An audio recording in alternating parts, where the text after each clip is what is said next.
Sa ilalim ng tirik na araw ng Quezon City, umabot sa sukdulan ang tensyon sa kalsada. Isang batang babaeng truck driver ang kailangang humarap sa arogansya ng kapangyarihan at tanggihan ang walang basehang pang-aapi. Isang sampal ang naging mitsa ng pagsabog na magpapabago sa lahat. Hindi lang ito basta paglaban. Ito ay deklarasyon ng digmaan laban sa talamak na kawalan ng katarungan. Sino ang mag-aakalang sa likod ng manibela ng truck na may kargang bigas ay may nakatagong sikreto na mas mapanganib pa kaysa sa panandali ang galit? Tanghaling tapat noon at tumutusok sa balat ang init, si Shanti na nakasuot ng sage long-sleeve polo at beige miniskirt ay nagmamaneho ng kanyang dark blue container truck na puno ng bigas. Umuugong ng tuloy-tuloy ang diesel engine, dala ang 20 toneladang pagkain papunta sa palengke ng Quezon City. Matalas ang focus. Sinuyod ng mata niya ang masikip na kalsada, sinisigurong ligtas ang bawat kurbada at siwang. Binasa ng pawis ang sentido niya, pero nanatiling kalmado ang ekspresyon. Isang nakasanayan na nabuo mula sa pangangailangan ng trabaho niya. Biglang hinarang ng sapilitan ng isang mobile patrol ang daan niya. 2 tiwaling pulis na naka-full uniform ang nagtaas ng kamay, inutusan siyang huminto sa makipot na shoulder ng kalsada. Hindi bumilis ang tibok ng puso ni Shanti. Bumuntong hininga lang siya ng malalim. Ang ganitong klaseng pangyayari ay hindi bago sa kanya, ngunit laging nag-iiwan ng parehong pakiramdam ng pagkasuya. Iparada niya ang truck. Umaandar pa ang makina, naka-standby. 3 ibang tiwaling pulis ang sumunod mula sa likod hinarangan ang daanan. Si Bobby, isang lalaking nasa middle age na malaki ang katawan at maskulado na may matigas na mukha at mapanghamak na tingin ay lumapit. Siya ang pinuno ng grupo. Ramdam na ramdam ang aura ng kayabangan niya kahit sa loob ng cabin ng truck. Ibinaba ni Shanti ang bintana. Nagtagpo ang mata niya at ang mapanghusgang tingin ni Bobby. Walang pagbati, tanging malamig na utos. Baba! Mabigat ang boses ni Bobby, walang pasakalye. Pinatay ni Shanti ang makina, tinanggal ang seatbelt at bumaba mula sa cabin ng truck nang may kalmadong hakbang. Tumayo siya sa tabi ng pinto, tinitigan ng diretsyo sina Bobby at ang mga tauhan nito na pinalilibutan na siya ngayon. Naghintay siya, hindi nagpapakita ng kahit kaunting takot o kaba, kahandaan lang na harapin ang anumang mangyayari. Tumayo si Bobby sakto sa harap ni Shanti, tinitigan siya mula ulo hanggang paa. Ang mapanghamak na tingin ay hindi natitinag kahit kaunti. Alam mo na ang mali, di ba? Sabi niya mabigat at nananakot ang boses. Nanatiling tahimik si Shanti, walang sagot. Wala siyang ginawang mali at hindi aaminin ang bagay na hindi naman niya ginawa. Ang pananahimik ni Shanti ay lalong nagpagalit kay Bobby, itinuring iyon bilang forma ng pagsuway. Lumapit ang isa sa mga tauhan ni Bobby, sinubukang manakot. Huwag ka nang magkunwaring hindi alam, miss. Kahina-hinala ang plaka ng truck mo o baka illegal ang karga mo. Nagsalita rin sa wakas si Shanti. Kalmado pero matigas ang boses. Rehistrado ang truck na to, bigas ang laman. Kumpleto ang dokumento. Galing ako sa opisyal na bodega papunta sa palengke ng Quezon City. Inabot niya ang folder na mailamang delivery receipt at vehicle documents. Kinuha ni Bobby ang folder, ngunit hindi binuksan. Binaliktad-baliktad lang niya ito ng bara-bara, tapos ay inihagis pabalik sa kamay ni Shanti. Huwag kang magmagaling. Alam naming naghahanap ka ng shortcut. May security fee kang kailangang bayaran. 4,000, ang pangungusap ay sinabi sa pinal na tono, tila ba walang puwang para sa negosasyon. Ang demand ay malinaw na hindi makatwiran. Isang hayagang pangingikil. Tinitigan ni Shanti si Bobby. Mabilis na nagkwenta ang isip. Malaking halaga ang 4,000 at hindi niya ibibigay iyon ng ganoon na lang para sa bagay na walang basehan. Alam niya ang kapalit ng pagtanggi. Ngunit mas malakas ang prinsipyo niya kaysa sa panandali ang takot. Ang sitwasyong ito para sa kanya ay laban ng prinsipyo, hindi lang pera. Kailangan niyang makahanap ng paraan para makatawid ng hindi sumusuko sa pressure. Ang pagtanggi ni Shanti ay nagpasiklab sa galit ni Bobby. Nagliyab ang mata ng lalaki. Hinatak ang labi, bumuo ng ngising ng aasar. Sa tingin mo pwede mo kaming paglaruan? Humakbang siya, pasulong pinaliit ang distansya sa pagitan nila. Lumapit din ang mga tauhan. Bumuo ng kalahating bilog, tila handang sumalakay anumang oras. Nagsimulang maramdaman ang physical pressure. Ang hangin sa paligid nila ay lalong uminit dahil sa makapal na tensyon. Pinanatili ni Shanti ang kapanatagan. Medyo nanigas ang katawan pero hindi umatras. Alam niyang binabantayan ang bawat galaw niya. Hindi ako nakikipaglaro. Tumanggi lang akong magbayad ng bagay na hindi ko naiintindihan ang basehan. Sagot ni Shanti na natiling patag ang boses. Ang kalmadong tapang niya ay lalong nagpagalit kay Bobby dahil sanay itong makakita ng taong nanginginig at sumusunod sa harap niya. Sumenya si Bobby sa isa sa mga tauhan. Lumapit ang lalaki, hinablot ang cellphone ni Shanti na nakasuksok sa bulsa ng miniskirt. Sa mabilis na galaw, lumipat ng kamay ang cellphone. Jaminan to, malamig na sabi ni Bobby. Ang aksyon ng pang-aagaw ay direktang hamon. Naramdaman ni Shanti ang tibok ng galit sa loob niya, pero pinigilan niya. Simula pa lang ito. Alam niya. Pinagmasdan lang ni Shanti ang cellphone niya na nasa kamay na ngayon ng tauhan ni Bobby. Ito ay hayagang pang-aagaw ng walang lohikal na rason. Nagsimulang lumala ang sitwasyon. Ngunit nanindigan si Shanti. Kailangan niyang manatiling kalmado sa pag-iisip ng susunod na hakbang. Ang sumuko ngayon ay pag-amin ng kahinaan at hindi iyon opsyon. Kailangan niyang makahanap ng butas sa sitwasyong lalong nagiging hindi patas. Ang pagkawala ng cellphone ay maliit na dago. Ngunit simboliko. Pakiramdam ni Shanti ay na-corner siya, pinalilibutan ng 5 lalaking nakauniporme na malinaw na inaabuso ang kapangyarihan. Maluwag ang kalsada. Ang ibang driver ay piniling huwag makialam, binilisan ang takbo ng sasakyan lagpas sa eksenang hindi maganda. Naramdaman niyang ang kontrol sa sitwasyong ito ay nagsisimula ng makawala sa kanya. Umiti ng may kasiyahan si Bobby at ang mga tauhan inaakalang nanalo na sila sa first round. Lumapit palalo si Bobby, itinuro ang tumpok ng sako ng bigas sa loob ng container. Sa tingin mo pwede kang mag-transport ng ganito karaming kargamento nang walang special permit? Pwede naming kumpiskahin ang truck na to ngayon din, banta niya. Ang boses ni Bobby ay pakinggan mong sobrang kumpiyansa, puno ng peking otoridad.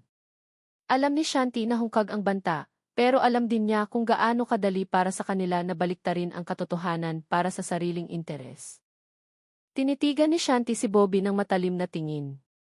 Ang mata ay hindi nagpapakita ng takot. Wala kayong legal na basehan para kumpiskahin ang truck na to. Kumpleto ang dokumento, sabi niya. Ang tuloy-tuloy na verbal resistance niya ay naging dahilan para mawala ng pasensya si Bobby. Ang aroganting lalaki ay hindi sanay humarap sa ganoong klaseng tapang, lalo na mula sa isang batang babae na itinuturing niyang mahina. Lumalaki ang hadlang. Narealize ni Shanti na hindi na siya pwedeng maglaro ayon sa patakaran nila. Ang pakiramdam ng naipit ay hindi lang external pressure, kundi panloob na laban din. Kailangan niyang magdesisyon kung paano lumaban, kung paano makuha ang kontrol sa kapalaran niya. Umabot na ang sitwasyon sa punto kung saan ang kompromiso ay hindi na opsyon na pwedeng ikonsidera. Ang pressure mula kay Bobby at mga tauhan ay lalong tumindi. Sinimulan nilang inspeksyonin ang truck ni Shanti ng marahas, pinuwersang buksan ang pinto ng container, nagkukunwaring naghahanap ng iligal. Inasar nila siya, nagbato ng mga mapanghamak na komento na layuning mang-provoke. Nanahimik lang si Shanti, inobserbahan ang bawat galaw nila gamit ang malamig na tingin. Alam niyang naghahanap sila ng reaksyon, naghahanap ng rason para itaas ang lebel. Ang panunuyan nila ay tumusok sa taingan niya. Truck driver pero babae, kaya ba, asar ng isang tiwali. Tumawa ang iba. Ang mental pressure na ito ay layuning basagin ang loob niya, iparamdam na wala siyang laban. Naramdaman ni Shanti na naninigas ang kalamnan.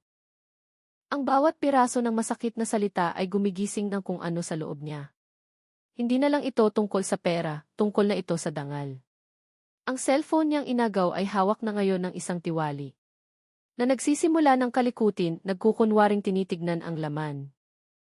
Alam ni Shanti na may sensitibong impormasyon doon, hindi lang personal data, kundi pati komunikasyon tungkol sa trabaho niya.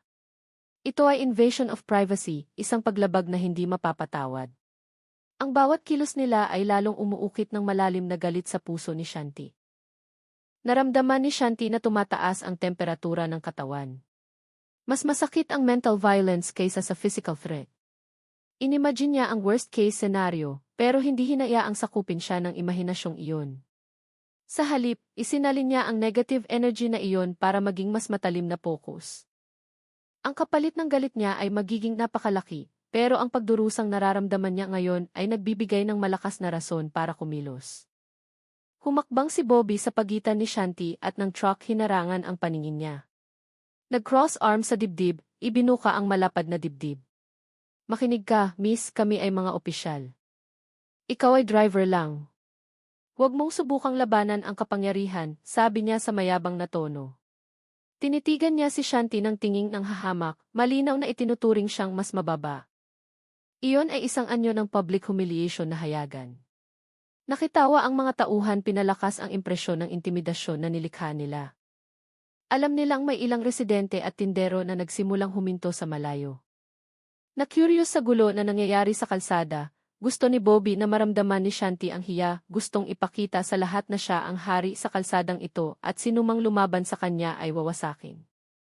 Hindi yumuko si Shanti na natiling diretso ang tingin kay Bobby. Hindi niya hahayaang ipahiya ang sarili. Ang bawat parinig, bawat mapanghamak na tingin ay umuukit ng tekad na lalong tumitibay sa loob niya. Sa gitna ng dumaraming tao, na-realize ni Shanti na hindi lang ito tungkol sa kanya. Inilapit ni Bobby ang mukha kay Shanti, nakaukit ang mapang-uyam ng ngiti sa labi. Magbayad ka na lang ng 4,000 tapos ang lahat. O gusto mong buksan namin ang lahat ng baho mo sa harap ng publiko, sabi niya habang nakaturo sa mga residenteng nagsisimula ng magkumpol. Ang banta ay layuning pasukuin siya. Ngunit ang nangyari ay lalong nag-alab ang galit sa dibdib ni Shanti. Kailangan niyang gumawa ng paraan. Ang banta ni Bobby ay tumusok diretso sa dangal ni Shanti. Ang 4,000 ay napakalaking halaga para sa kanya. Hindi lang cash na kailangan niyang isuko, kundi simbolo rin ng pang-aapi na hindi niya matotolerate. Ngunit, higit pa sa pera, ito ay taya sa prinsipyo at karangalan. Hindi niya pwedeng hayaang manalo ang mga tiwaling ito sa hindi patas na paraan. Hawak pa rin ng kamay ng isang tiwaling pulis ang cellphone niya, hinihimas-himas ang screen, tila may hinahanap. Alam ni Shanti kung gaano kavital ang cellphone na iyon, hindi lang para sa araw-araw na trabaho, kundi para rin sa mas malaking misyon. Ang pagkawala ng cellphone ay nangangahulugan ng pagkawala ng komunikasyon, pagkawala ng ebidensya, pagkawala ng kontrol sa impormasyon na pwedeng magpahamak sa maraming panig kapag napunta sa maling kamay. Ang pakiramdam na minamaliit sa harap ng publiko, tinatrato parang kriminal, ay kumakain sa pasensya niya. Maraming nawala kay Shanti sa buhay, pero hindi niya hahayaang agawin nila ang dignidad niya. Sinuyod ng matatalim na mata ang paligid, naghahanap ng butas, nag-a-analyze ng sitwasyon, at nagkukwenta ng posibilidad. Kailangan niyang kumilos, pero ang kilos ay dapat strategic. Hindi lang emosyonal na reaksyon. Ang dangal niya ay natapakan, ang pera ay hiningi ng sapilitan, at ang cellphone ay kinumpiska. Ito ang pinakamababang punto sa interaksyon na ito. Isang malaking kawalan, pagkawala ng ebidensya na nagpasiklab ng gulo sa loob. Alam ni Shanti na hindi niya pwedeng hayaang magpatuloy ito. Hindi na ito tungkol sa pagtitiis, kundi tungkol sa pag-atake pabalik. Bawiin ang dapat ay sa kanya gamit ang anumang paraan na kailangan. Huminga ng malalim si Shanti, ibinuga ng dahan-dahan. Naninigas ang bawat kalamnan, pero mabilis na gumagana ang isip. Ang opsyon na available sa isip ay dalawa lang, sumuko at magbayad ng hindi patas na presyo o lumaban at harapin ang hindi inaasahang kapalit. Ang pagsuko ay nangangahulugan ng pag-atras sa sistemang korop, paglabag sa prinsipyong itinataguyod. Ang lumaban ay nangangahulugan ng pagkuha ng napakalaking risko, pero alam niyang iyon ang tanging daan. Ngumiti nang aasar si Bobby. Tinitigan ng pananahimik ni Shanti bilang tanda ng pagkatalo. Madali lang ang pagpipilian, di ba? Kaysa mahirapan, ibigay mo na lang ang pera. Ayaw din naming magtagal dito, sabi niya. Lalong naging mapanghamak ang tono. Hindi niya namamalayan na ang pananahimik ni Shanti ay hindi tanda ng pagsuko, kundi proseso ng seryosong pagkukwenta. Isang pagtitimbang bago ang bagyo. Tumingin si Shanti sa direksyon ng dumaraming residente. May ilang tindero at driver na huminto, nagmamasid ng maihalong kuryosidad at takot. Nasaksihan nilang lahat ang kawalan ng katarungan. Ngunit walang naglakas loob lumapit. Kung susuko siya, hindi lang niya tinatraidor ang sarili, kundi hinahayaan ding maniwala ang mga nakasaksi na ang pang-aapi ay normal na bagay. Naging malinaw na ngayon ang pagpipilian. Hindi siya susuko. Ang prinsipyo ng katarungan na nakatanim ng matibay sa loob niya ay tumatangging yumuko. Taglay ang bakal na determinasyon, nagdesisyon si Shanti na lumaban hindi lang para sa sarili, kundi para rin ipakita na ang kasamaan ay hindi dapat hayaang maghari. Magsisimula na ang laban at handa siyang harapin ang anuman. Ang pagdurusang nararanasan niya ay umabot na sa ruro. Ang biglaang sampal ni Bobby na tumama sa pisngi niya ng malakas at nakakagulat ay nagpadala ng mainit na kirot sa buong mukha. Ang tunog ng sampal ay umalinggaw sa hangin dahilan para matahimik ang mga residente. Ginawa iyon ni Bobby ng walang babala, walang awa, bilang rurok ng arogansya niyang walang hanggan. Sa tingin mo pwede kang sumuway, sigaw ni Bobby. Nagliliyab ang mata. Hindi nag-react agad si Shanti. Itinaas ang kamay, hinawakan ang pisngi na ngayon ay namamanhid at mainit. Ang hapdi ay hindi lang pisikal kundi pati mental. Ang dangal, pasensya, lahat ay sinubok hanggang sa maximum limit. Saglit siyang nakaramdam ng malalim na kawalan ng pag-asa. Isang pagnanais na tumakas mula sa sitwasyong sobrang nakakasuka, sumuko sa lakas na sobrang nanggigipit. Walang luhang lumabas sa mata niya, ngunit nagsimulang mag-alab ang malamig na galit. Pakiramdam niya ay halos sumuko na siya sa sakit at kahihiyan. Ito ang 0 point kung saan ang lahat ng pasensya ay ubos na. Ang lakas na iniingatan niya, ang kapanatagan na ipinapakita, ay muntik nang gumuho sa ilalim ng bigat ng kabrutalan na hindi inaasahan. Ito ang sandaling magdidikta sa lahat para kay Shanti. Ngunit, sa gitna ng hapdi at kahihiyan, isang maliit na kislap ang lumabas sa isip niya. Ang pagkatalo ay hindi opsyon.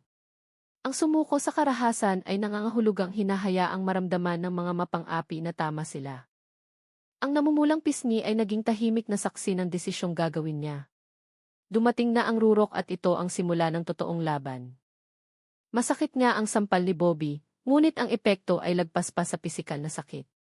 Iyon ang mitsa ng kislap ng apoy na nagsindi sa baga sa loob ni Shanti. Ang sakit sa halip na takutin siya, ay lalo pang gumising sa survival instinct na matagal nang nakatago sa likod ng kapanatagan.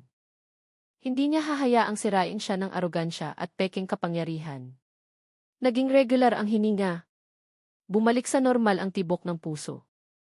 Inangat niya ang ulo, tinitigan si Bobby gamit ang matang hindi na nagpapakita ng pasensya, kundi nakakatakot na talas. Hindi na ito tungkol sa pera o cellphone. Tungkol ito sa karangalan at katarungan na tinapakan ng brutal. Nagsimulang bumangon ang lakas ng loob, nagtutulak sa kanya na tumayo ng matibay sa gitna ng bagyo. Lumipat ang tingin sa sako ng bigas sa loob ng container ng truck. 20 toneladang bigas. Bawat sako ay may bigat na humigit kumulang 50 kilo. Alam na alam niya ang bigat at lakas na kailangan para ilipat ito. Isang ideya ang nagsimulang mabuo sa isip. Isang brutal ngunit epektibong estratehiya. Ito ang sandata niya. Kasangkapan para labanan ang pang-aapi na hindi mapapatawad. Ang desisyon ay kasing tigas na ng bakal. Lalaban si Shanti at gagamitin niya kung ano ang nasa paligid. Ang bigas na kargamento ng truck ay hindi na lang paninda, kundi amunisyon. Hindi siya susuko sa banta o palo. Ipapakita niya kay Bobby at sa mga tauhan na mali sila ng piniling kalaban. Sa gitna ng nag-aalab na galit, isang alaala ang dumaan ng mabilis sa isip ni Shanti. Ang mukha ng tatay, isang retiradong sundalo na may matibay na prinsipyo, ay lumabas saglit. Anak, ang katarungan ay ipinaglalaban, hindi hinihintay. Huwag kang matatakot sa kapangyarihang mapang-api, bulong ng boses sa alaala. Ang mga salitang iyon na dati ay madalas niyang marinig ngayon ay umalinggaw nga ulit na may bagong lakas. Ibang alaala, matinding training sa ilalim ng tirik na araw, disiplinang walang awa, at instruktor na laging nagdidin sa kahalagahan ng estratehiya at mental readiness. Lahat ng iyon ngayon ay konektado. Bawat galaw, bawat teknik na na-master niya ay naramdamang parang walang hanggang source ng lakas na handa na niyang gamitin.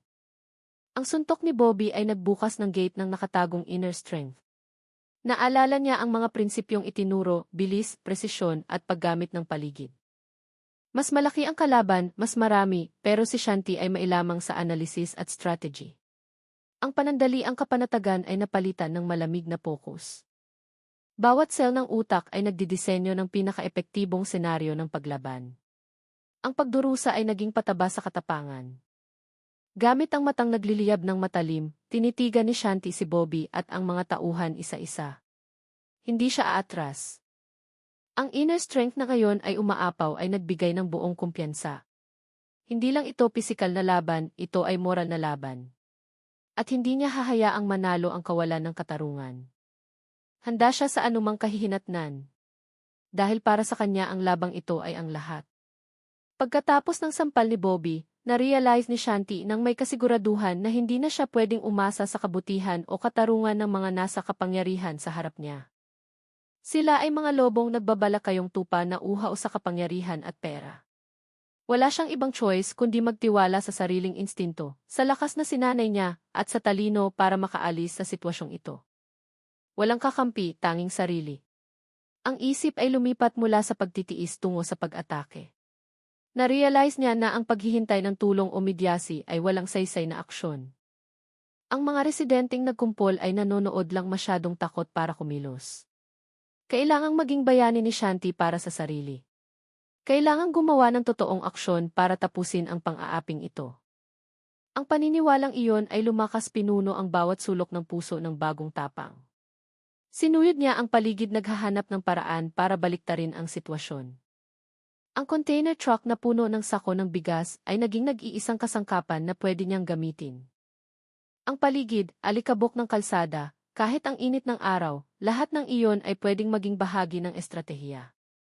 Kailangan niyang gamitin ang bawat elementong naroon, baguhin ang kahinaan para maging hindi inaasahang lakas.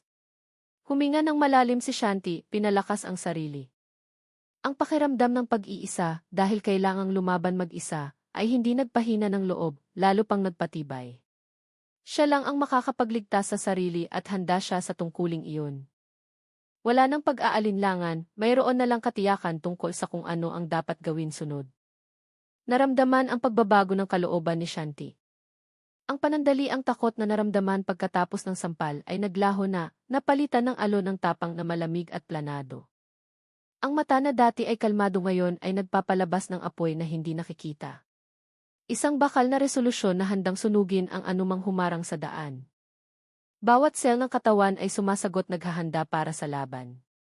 Tumayo siya ng tuwid hinayaang maging gasolina ang galit hindi sa gabal. Inisip niya ang bawat martial arts lesson, bawat fight simulation, bawat taktika na natutunan. Ang lahat ng iyon ay nagsama-sama bumuo ng malinaw na plano sa isip niya. Hindi na ito emosyonal na laban, kundi presisong eksekusyon ng isang sinanay na propesyonal. Nakangiti pa rin ng mapang-asar si Bobby at mga tauhan, hindi na mamalayan ang drastikong pagbabago sa loob ni Shanti. Ang nakikita nila ay dalagang naipit handa ng sumuko. Ang pananaw nila ay ang pinakamalaki nilang kahinaan. Gagamitin ni Shanti ang pagmamaliit na iyon bilang bentahe, hahayaan silang maging kampante hanggang sa dumating ang tamang oras. Mula sa loob, naramdaman ni Shanti ang pagbangon ng lakas. Lakas na alam niyang sapat para harapin ang 5 lalaki sa harap. Nalampasan na niya ang training na higit na mas mabigat dito. Ang tapang niya ay hindi nadala ng galit lang, kundi ng tiwala sa sariling kakayahan. Handa siyang ipakita sa kanila na mapanlin lang ang itsura. Nang walang babala, humakbang si Shanti papunta sa likurang pinto ng container truck. Mabilis ang galaw pero kontrolado. Isang unang totoong aksyon na bumasag sa tensyon sa ere. Ang mga tiwaling pulis na kampante pa ay medyo nagulat sa inisyatibo niya. Nagkatinginan sila sinusubukang intindihin ang ibig sabihin ng biglaan at hindi inaasahang galaw ni Shanti. Anong gagawin mo? Sigaw ni Bobby. Medyo may halong pagkalito ang boses. Hindi niya inakala nakikilos si Shanti ng ganoon kabilis, lalo na ang lumapit sa truck. Hindi sumagot si Shanti. Nakafocus lang siya sa layunin. Sa isang hatak, bumukas ang lock ng mabigat na container door. Agad na lumabas ang mainit na hangin at amoy ng bigas mula sa loob. Binuksan niya ng malapad ang 2 pinto ng container. Ipinakita ang tumpok ng sako ng bigas na abot hanggang kisam sa loob. Bawat sako ay may bigat na 50 kilo, maayos na nakasalansan hanggang kisam. Ang tanawing iyon para kina Bobby at mga tauhan ay tumpok lang ng gamit. Ngunit para kay Shanti iyon ay amunisyon, kasangkapan para baliktarin ang sitwasyon. Sa matatag na hakbang, pumasok si Shanti sa loob ng container. Nag-alinlangan ang mga tiwaling pulis na sundan siya, nagulat sa tapang at desisyon na biglang lumabas sa dalaga. Ito ang simula ng ganti, isang maliit na aksyon pero napakamapagpasya. Hindi na pasibo si Shanti. Kinuha na niya ang inisyatiba sa labang ito. Sumigaw si Bobby sa mga tauhan na palibutan ang truck, inaakalang sinusubukan ni Shanti na tumakas o maghanap ng sandata. Mabilis silang kumilos, bumuo ng harang sa paligid ng container. Walang pakialam si Shanti. Sa mabilis na galaw, inabot niya ang pinakamataas na sako ng bigas na pinakamalapit sa kanya. Mabigat ang sako, pero para sa kanya ay kasinggaan lang ng unan. Sa isang biglaang malakas na wasiwas, inihagis ni Shanti ang unang sako ng bigas sa direksyon ng tiwaling pulis na pinakamalapit sa pinto ng container. Humagibis ang 50 kilo na sako, parang projectile, humampas sa dibdib ng tiwali ng may malakas na kalabog. Gumwang ang lalaki, naputol ang hininga tapos ay bumagsak na nakaupo na may mukhang nasasaktan. Nagulat ang ibang tiwaling pulis. Hindi nila inakala na manggagaling ang atake sa sako ng bigas at hindi nila inakala na may ganoong lakas si Shanti. Ito ay simpleng ganti pero napaka-epektibo gamit ang sandata na hindi inaasahan at binasag ang ekspektasyon nila ng tuluyan. Kinuwestiyon na ngayon ang pisikal nilang kalamangan.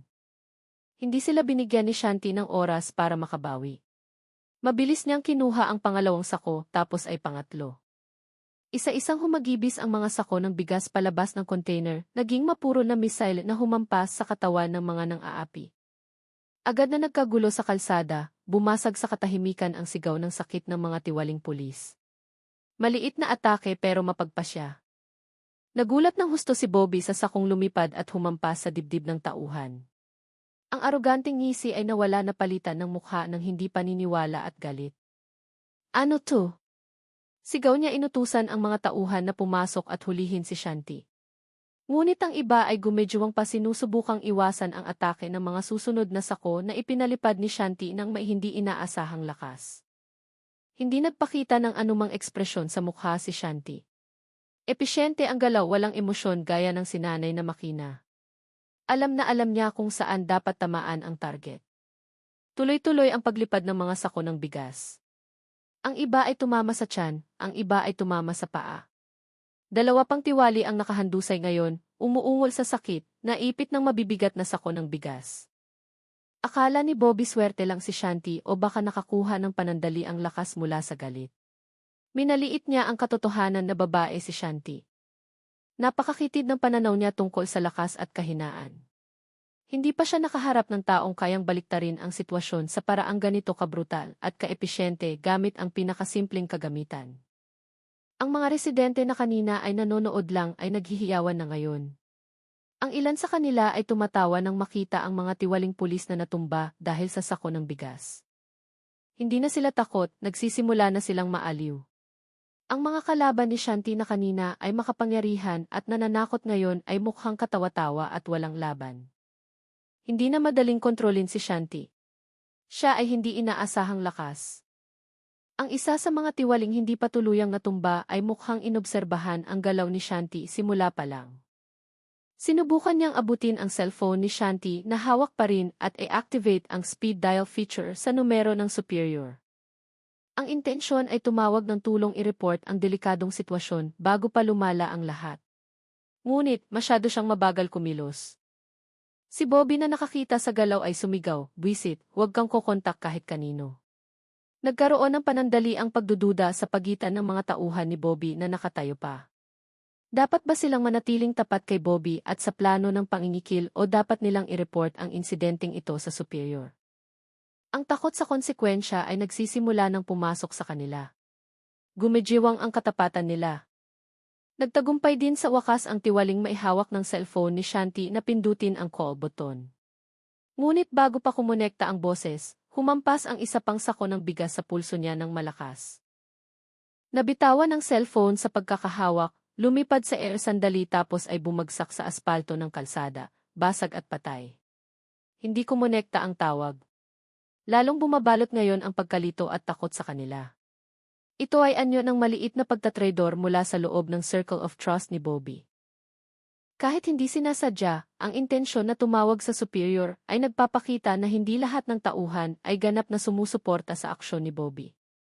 Ang sandaling iyon ay nagpakita ng butas sa dominasyon ni Bobby, isang lamat na pwedeng samantalahin ni Shanti. Ito ay tanda na hindi na siya nag-iisa. Ngayon si Bobby at ang dalawang tauhan na lang ang nakatayo pa. Kahit na ang isa ay mukhang pilay dahil sa hampas ng sako ng bigas, ang tatlong iba pa ay nakahandusay sa isalupa umuungol sa sakit sa pagitan ng tumpok ng sako ng bigas. Ganap nang bumaliktad ang sitwasyon. Nakatayo ng tuwid si Shanti sa pintuan ng container. Nanatiling regular ang hininga, hindi nagpapakita ng senyales ng pagod. Malamig at walang ekspresyon ang mukha. Tinitigan ni Bobby si Shanti nang may nagbabagang galit at malalim na hindi paniniwala. Hindi niya naisip kailanman na mapapahiya siya ng ganito sa harap ng publiko ng isang dalaga. Pagsisisihan mo to, sigaw niya. Puno ng put ang boses. Ngunit ang banta ay pakinggan mong hungkag na walang lakas. Kabaligtaran sa sitwasyon niyang lalong naipit, humakbang si Shanti palabas ng container, hinayaan ang mga sako ng bigas sa likod na maging tumpok ng ebidensya ng lakas niya. Kumuha pa siya ng isang sako. Sa pagkakataong ito ay may mas mabagal na galaw itinutok kay Bobby. Hindi niya inihagis ang sako, sa halip ay hinawakan gamit ang isang kamay. Tila ba magaan na bagay iyon? Handa na siyang tapusin ito. Ang mga residenteng nagkukumpon ay naglakas loob ng sumigaw ng mas malakas.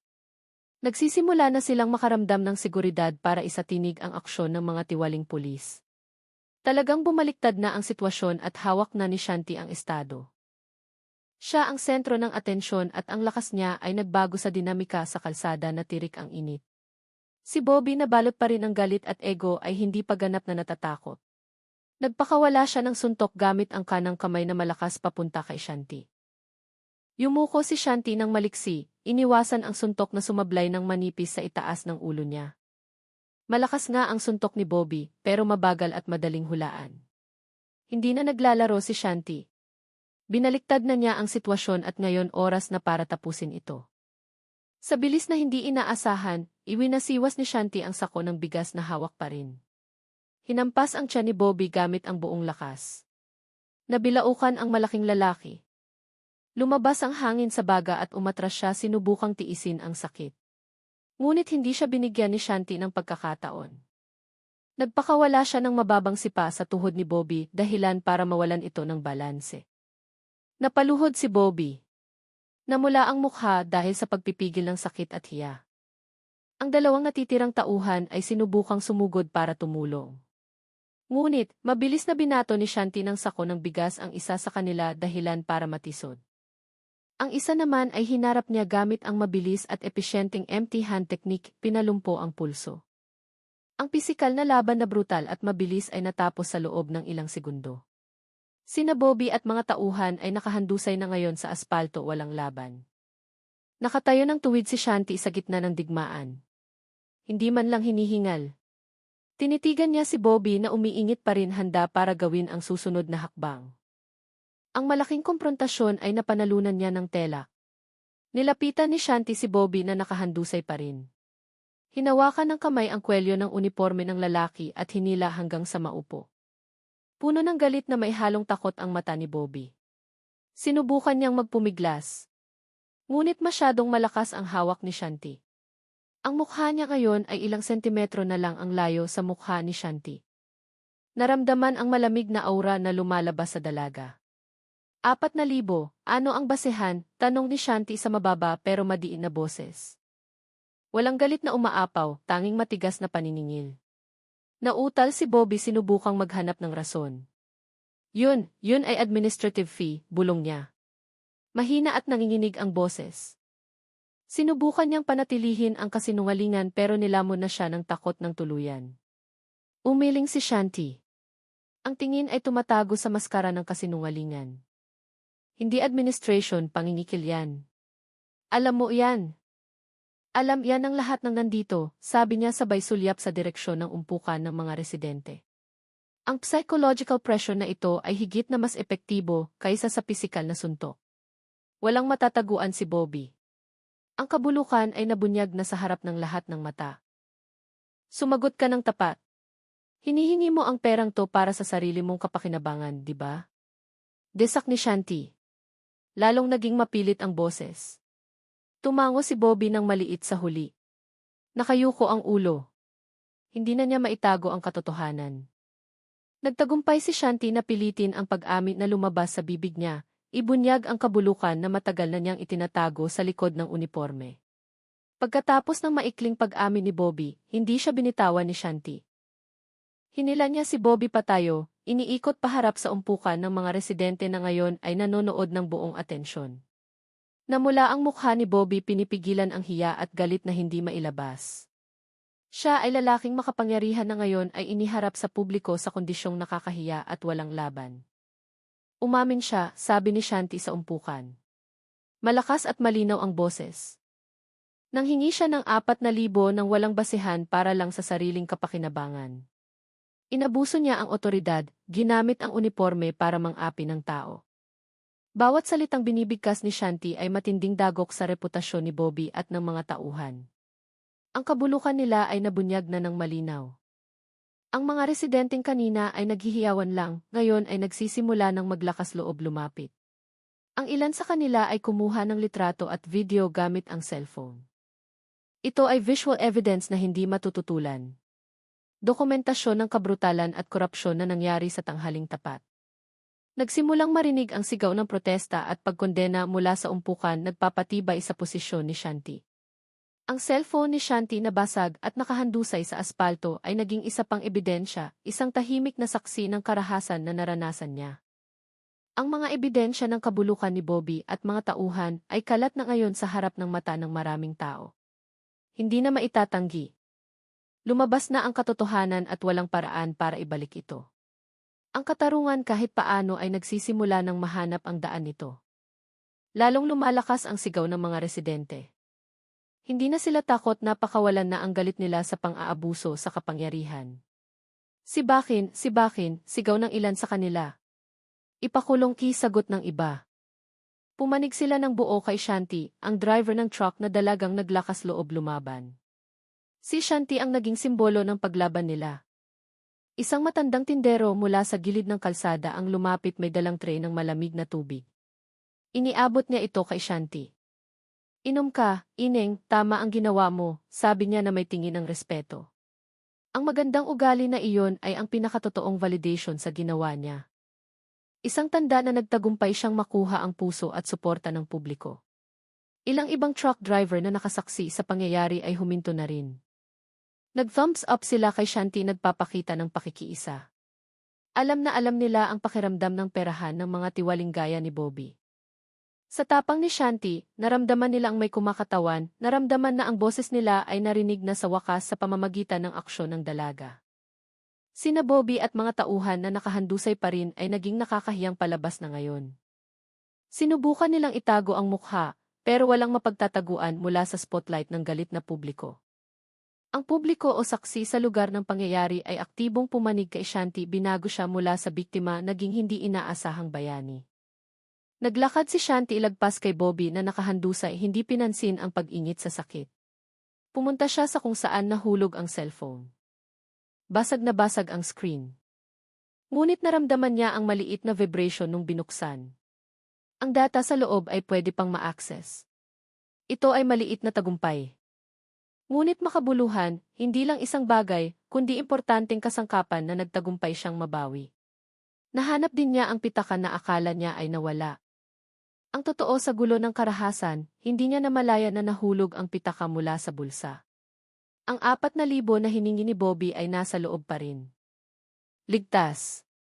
Isang pakiramdam ng ginhawa ang lumabas, hindi dahil sa halaga ng pera, kundi dahil hindi niya hinayaang nakawan siya ng mga tiwali. Nang makita ang cellphone at pitaka na hawak ulit ni Shanti, muling naghiyawan ang ilang residente. Ito ay biswal na kumpirmasyon na nagtagumpay si Shanti na bawiin ang inagaw sa kanya. Ang tagumpay na ito ay hindi lang tungkol sa pagpapatalsik sa mga nang-aapi, kundi tungkol din sa pagbawi ng integridad at karapatan na tinapakan. Tinitigan ni Shanti ang mga sako ng bigas na nagkalat sa kalsada. Ang ilan ay punit. Tumapon ang laman sa aspalto. Ngunit karamihan ay buo pa. Alam niyang hindi pa tapos ang trabaho. Kailangan niyang siguraduhin na makakarating pa rin ang mga bigas sa destinasyon. Gamit ang tipid ng ngiti, nagsimula siyang mag-isip kung paano ipagpapatuloy ang biyahe pagkatapos ng gulong ito.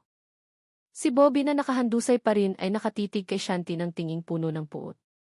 Ngunit ang lakas para lumaban ay nawala na sa mga mata niya.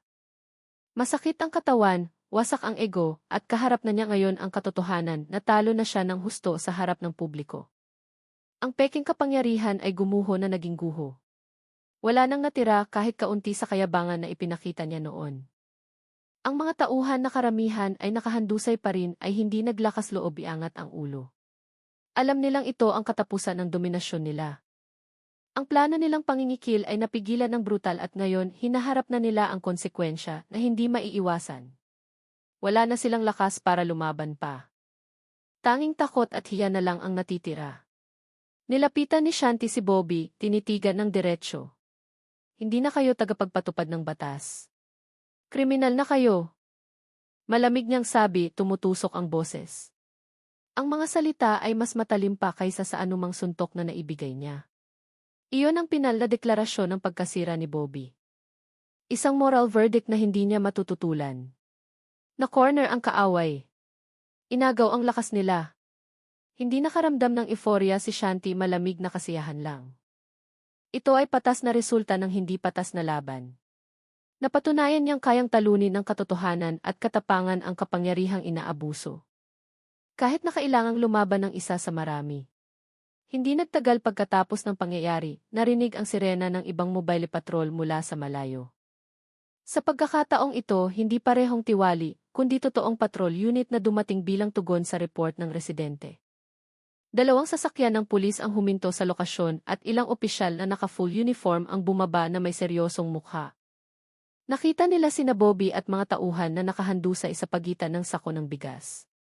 Isang senior officer na may mas mataas na ranggo, matigas ang mukha na lumapit sa umpukan. Tinignan niya ang kondisyon ni na Bobby at mga tauhan tapos ay lumingon kay Shanti na nakatayo ng kalmado sa tabi ng truck. Mabilis na kinuwento ng mga residente ang nangyari, sinisi sina Bobby at mga tauhan sa ginawang pangingikil at karahasan. Nakinig ng mabuti ang opisyal, paminsan-minsan ay tumatango tapos ay humarap kay Bobby. Bobby, ano to? Tanong niya. Ang boses ay may halong pagkadismaya at galit. Sinubukan ni Bobby na magpaliwanag, ngunit ang mga salita ay putol-putol at hindi kapanipaniwala. Masyadong marami ang physical evidence at testimonya ng residente para itanggi. Ang tunay na otoridad sa pagkakataong ito ay nagsimula ng mag-react sa insidente. Kinuha nila ang kontrol sa sitwasyon, inamangkan sina Bobby at mga tauhan na ngayon ay wala nang magawa. Siguradong susunod ang legal process at investigasyon at alam ni Shanti na ang ginawa niya ay nagpasiklab ng mas malaking chain reaction. Nagsisimula ng gumalaw ang katarungan kahit sa ngayon lang.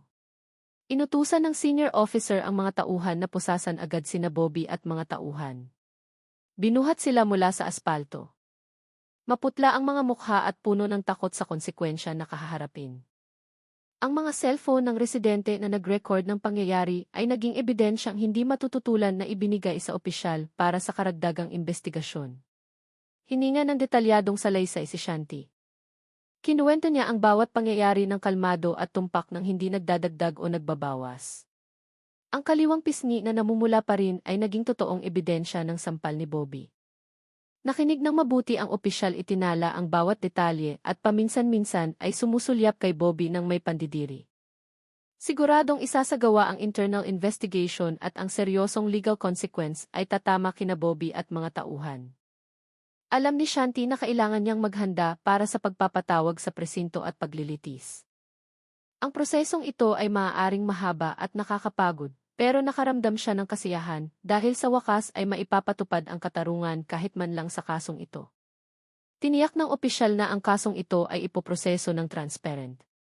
Nagpasalamat din siya kay Shanti sa tapang. Ang konsensya ng pulisya na nadungisan ni Bobby ay medyo nagamot na ngayon. Hindi lang sarili ang ipinagtanggol ni Shanti, kundi tinulungan din na linisin ang pangalan ng institusyon na dapat sana ay nagpapanatili ng kaayusan. Kahit na nanalo sa laban kontra kay Bobby, na-realize ni Shanti na may kapalit na dapat bayaran, oras na nasayang, bigas na natapon ng kaunti, at cellphone na nasira ay material loss. Ngunit ang mas mahalaga, alam niyang ang ginawa niya ay magdadala ng atensyon na ayaw niya. Ang talunin ang tiwaling pulis sa harap ng publiko ay hindi walang risko. Alam din niya na ang legal process ay kakain ng oras at lakas, testimonya, investigasyon, baka pati banta mula sa mga panig na hindi natutuwa sa pagbubunyag na ito. Maaaring magulo ang katahimikan ng buhay niya pansamantala. Ang tagumpay na ito ay hindi katapusan ng lahat ng problema, kundi simula ng bagong yugto na puno ng hamon. Tinitigan ni Shanti ang umpukan ng mga residente na ngayon ay nagsisimula ng mag-alisan. Nakikita nila siya bilang bayani. Pero alam niya na ang bayani ay madalas kailangang humarap sa mabigat na konsekwensya. Ang bigat ng expectation at spotlight ng publiko ay nasa balikat na niya. Pinili niya ang daang ito at kailangan niyang maging handa sa lahat ng risko. Mapait na matamis ang tagumpay na ito. Kasiyahan dahil naitaguyod ang katarungan. Humalo sa kamalayan sa mas malaking responsibilidad. Alam ni Shanti na hindi na siya makakabalik sa dating buhay na anonimo ng